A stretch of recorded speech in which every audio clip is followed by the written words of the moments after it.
ओम नमस्ते जी। सत्यार्थ प्रकाश स्वाध्याय एवं प्रवचनमाला तृतीय समुल्लास अध्ययन अध्यापन विषय, जिसके अंदर वैशेषिक दर्शन में बताए गए सूत्रों के माध्यम से द्रव्यों का लक्षण हम गत श्रव्य कणिका में जान रहे थे। तो क्रिया, कर्मों का आश्रय और गुणों का आश्रय जिसमें होता है वो द्रव्य का लक्षण यानी चिन्ह है। ये बात हमने आपको कही थी। विभू द्रव्यों में क्रिया होना संभव नहीं है। विभू कहते हैं सर्वव्यापक। सर्वव्यापक द्रव्यों में क्रिया होना संभव नहीं है।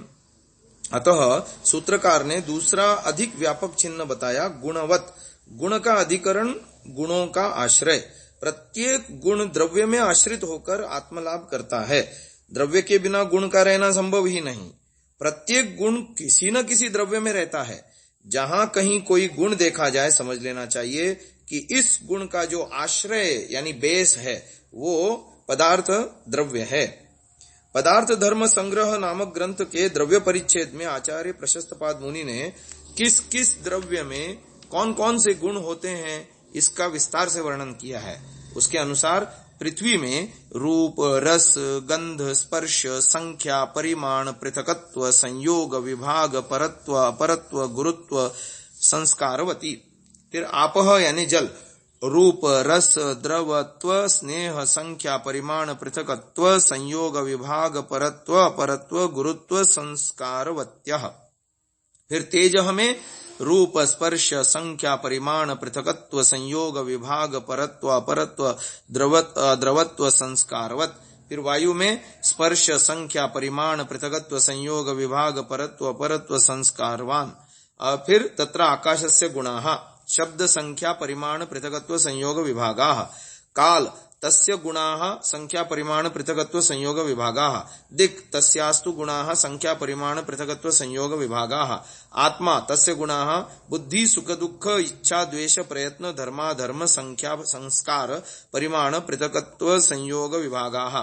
मनः तस्य गुणाः, संख्या, परिमाण, पृथकत्व, संयोग, विभाग, परत्व, अपरत्व, संस्काराः। अर्थात पृथ्वी में रूप, रस, गंध, स्पर्श, संख्या, परिमाण, पृथकत्व, संयोग, विभाग, परत्व, अपरत्व, गुरुत्व, द्रवत्व और संस्कार, ये गुण हैं। जल में रूप, रस, द्रवत्व, स्नेह, संख्या, परिमाण, पृथकत्व, संयोग, विभाग, परत्व, अपरत्व, गुरुत्व तथा संस्कार गुण हैं। तेज यानी अग्नि में रूप, स्पर्श, संख्या, परिमाण, पृथकत्व, संयोग, विभाग, परत्व, अपरत्व और संस्कार गुण है। वायु में स्पर्श, संख्या, परिमाण, पृथकत्व, संयोग, विभाग, परत्व, अपरत्व, द्रवत्व और संस्कार गुण है। आकाश में शब्द, संख्या, परिमाण, पृथकत्व, संयोग और विभाग गुण है। काल में संख्या, परिमाण, पृथकत्व, संयोग और विभाग गुण है। दिक् यानी दिशा में संख्या, परिमाण, पृथकत्व, संयोग और विभाग गुण है। आत्मा में बुद्धि, ज्ञान, सुख, दुख, इच्छा, द्वेष, प्रयत्न, धर्म, अधर्म, संस्कार, संख्या, परिमाण, पृथकत्व, संयोग और विभाग गुण है। मन में संख्या, परिमाण, पृथकत्व, संयोग, विभाग, परत्व, अपरत्व और संस्कार गुण है। किस द्रव्य में कितने गुण रहते हैं इसका संकलन किसी विद्वान ने इस प्रकार के श्लोक में किया है। वायोर्नवैकादश तेजसो गुणाः, जलक्षिति प्राणभृतां चतुर्दश, दिक्कालयोः पंच षडेव चांबरे, महेश्वरे अष्टौ मनस्तथैव च। वायु के 9, तेज यानी अग्नि के 11, जल, पृथ्वी और जीवात्मा के 14, दिशा और काल के 5, आकाश में 6, परमात्मा में 8 और मन के 8 गुण माने गए हैं। इसे सरलता से समझने के लिए गुणों का क्रम इस प्रकार रखा जा सकता है, यानी गंध, रस, रूप, स्पर्श, संख्या, परिमाण, पृथकत्व, संयोग, विभाग, परत्व, अपरत्व, द्रवत्व, सांसिधिक, नैमित्तिक, गुरुत्व, स्नेह, बुद्धि, सुख, दुख, इच्छा, द्वेष, प्रयत्न, धर्म, अधर्म, संस्कार यानी भावना, वेग, स्थिति, स्थापक। शब्द, वायु के 9 गुण, स्पर्श और अपरत्व तक 8 और 9वां वेग नामक संस्कार। तेज यानी तेज के 11 यानी रूप से द्रवत्व, नैमित्तिक तथा 10 और 11वां वेग नामक संस्कार। जल के 14, रस से स्नेह तक 13 और 14वां वेग स्थिति स्थापक नामक संस्कार। मध्यगत द्रवत्व सांसिधिक है। पृथ्वी 14, गंध से गुरुत्व तक 13 और 14वां संस्कार। मध्यगत द्रवत्व नैमित्तिक है। जीवात्मा 14, संख्या से विभाग तक 5, बुद्धि से संस्कार भावना नामक 9, दिशा के 5, संख्या से विभाग तक, काल के 5, संख्या से विभाग तक, आकाश के 6 संख्या से विभाग तक 5 छठा शब्द, महेश्वर संख्या से विभाग तक 5 बुद्धि इच्छा और प्रयत्न, मन के 8 संख्या से अपरत्व तक 7 आठवां संस्कार। कौन सा गुण किन किन द्रव्यों में रहता है, गुणों के क्रम से यह इस प्रकार समझना चाहिए। गंध केवल पृथ्वी में है, रस पृथ्वी और जल में है, रूप पृथ्वी जल और तेज में है, स्पर्श पृथ्वी जल तेज वायु में है, संख्या से विभाग तक सभी द्रव्यों में है, परत्व अपरत्व विभू द्रव्यों को छोड़कर शेष सभी द्रव्यों में है, द्रवत्व जल में है, पृथ्वी में तेज में नैमित्तिक है, यानी जल में अपना गुण है और पृथ्वी तेज में निमित्त से आता है, गुरुत्व पृथ्वी में और जल में है, स्नेह केवल जल में है, बुद्धि से संस्कार भावना तक जीवात्मा में है, बुद्धि इच्छा प्रयत्न जीवात्मा परमात्मा दोनों में है, वेग संस्कार विभू द्रव्यों को छोड़कर शेष सभी में है, स्थिति स्थापक केवल पृथ्वी में है, शब्द आकाश में है। इन सब गुणों को 2 भागों में विभक्त माना गया है, एक है विशेष और दूसरा है सामान्य। विशेष गुण अपने आश्रय द्रव्य का लक्षण यानी चिन्ह होता है। इसका निरूपण गुण प्रसंग में किया गया है। किसी कार्य के आत्मलाभ के लिए उसके कारणों का पहले विद्यमान रहना आवश्यक होता है। यदि कारण न होगा तो कार्य का उत्पन्न होना संभव ही नहीं। इसलिए द्रव्य में क्रिया व गुण की उत्पत्ति के लिए यह आवश्यक है कि क्रिया व गुण का कारण द्रव्य क्रिया और गुण की उत्पत्ति से पहले विद्यमान रहे। किसी भी कार्य का समवायी कारण केवल द्रव्य होता है। उत्पन्न द्रव्य के आदि लक्षण में भी उस द्रव्य में उत्पन्न होने वाले क्रिया व गुण की समवायी कारणता विद्यमान रहती है। यदि ऐसा न हो, अर्थात उसमें क्रिया व गुण को उत्पन्न करने की क्षमता न हो, तो उसमें क्रिया व गुण का उत्पन्न होना संभव ही नहीं होगा। इसलिए समवायी कारण होना द्रव्य का निर्दोष लक्षण है। ऋषि दयानंद ने प्राग वृत्तित्वम कारणम समवायी च तत्कारणम च समवायी कारणम लक्ष्यते येन तल्लक्षणम द्वारा इसी बात की ओर निर्देश किया है। अब रूप रस गंध और स्पर्श वाली पृथ्वी होती है। यहां मतु प्रत्यय का प्रयोग सप्तमी अर्थ में अधिकरण में हुआ है, षष्ठी विभक्ति के अर्थ में नहीं। इसका तात्पर्य यह है कि रूपादि गुण पृथ्वी में रहते हैं, अर्थात पृथ्वी रूपादि गुणों का आश्रय है। वैशेषिक दर्शन का सूत्र है रूप रस गंध स्पर्शवती पृथ्वी। रूप रस गंध स्पर्श वाली पृथ्वी है, अर्थात रूप रस और स्पर्श अग्नि जल वायु के योग से है।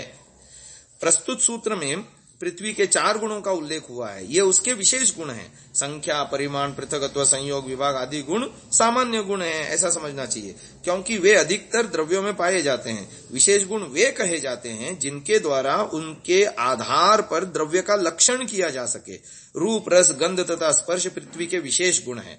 इनमें भी गंध प्रधान रूप से पृथ्वी का विशेष गुण है, क्योंकि यह अन्य किसी द्रव्य में नहीं रहता। इसलिए गंधवती पृथ्वी का यह लक्षण पूर्ण रूप से अन्य निरपेक्ष है, यानी दूसरों में नहीं पाया जाता। अब व्यवस्थितः पृथिव्याम गंधः वैशेषिक 2:2:2 पृथ्वी में गंध गुण स्वाभाविक है, वैसे ही जल में रस, अग्नि में रूप, वायु में स्पर्श और आकाश में शब्द स्वाभाविक है। जैसा कि हमने जाना, पृथ्वी में गंध गुण विशेष रूप से अवस्थित है। केवल पृथ्वी में गंध रहता है और पृथ्वी मात्र में रहता है। पृथ्वी और पार्थिव विकारों का ऐसा कोई विभाग नहीं कि जहां गंध विद्यमान न हो। वस्तुतः गंध पृथ्वी का अपना स्वाभाविक गुण है, जबकि शेष गुण औपाधिक हैं, जैसे रूप रस स्पर्श अग्नि जल और वायु के निमित्त अथवा योग से है। इसलिए गंधवती के समान रूपवती रसवती कहकर पृथ्वी का लक्षण नहीं किया जा सकता। रूप रस स्पर्शवत्यः आपो द्रवाः स्निग्धाः, ये वैशेषिक दर्शन 2:1:2 सूत्र है। रूप रस और स्पर्शवान द्रवीभूत और कोमल जल कहता है, परंतु इनमें जल का रस स्वाभाविक गुण तथा रूप स्पर्श अग्नि और वायु के योग से है, ऐसा समझना चाहिए। इस सूत्र में जल के 5 गुणों का उल्लेख हुआ है, रूप रस स्पर्श द्रवत्व और स्नेह। स्नेह गुण केवल जलवृत्ति है, अतः वह जल का निरपेक्ष विशेष गुण है। स्नेह वह गुण है जिसके कारण आटा मिट्टी सीमेंट आदि बिखरी हुई वस्तुएं पिंडीभूत हो जाया करती हैं, यानी इकट्ठा हो जाया करती हैं। द्रवत्व गुण जल में सांसिद्धिक माना गया है। सांसिद्धिक का तात्पर्य है जल का स्वतः द्रव रूप होना। किसी बाह्य निमित्त के कारण न होना, यानी पानी अपने आप में ही द्रव रूप है, वो किसी दूसरे कारण से द्रव रूप नहीं होता।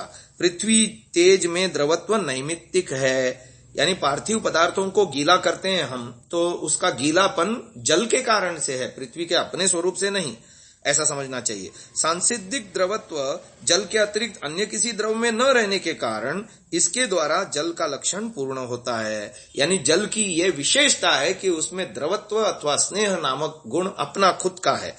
सांसिधिक द्रवत्व का जो समवायी कारण अथवा आश्रय है वह है जल, यानी द्रवत्व नामक गुण जल में मुख्य रूप से रहता है, उसका अपना खुद का है। अब आते हैं अगले सूत्र पर, अपसु शीतता। महानुभाव इसकी व्याख्या हम अगले श्रव्य कणिका में करेंगे। अब इसको यही विराम देते हैं। ओम।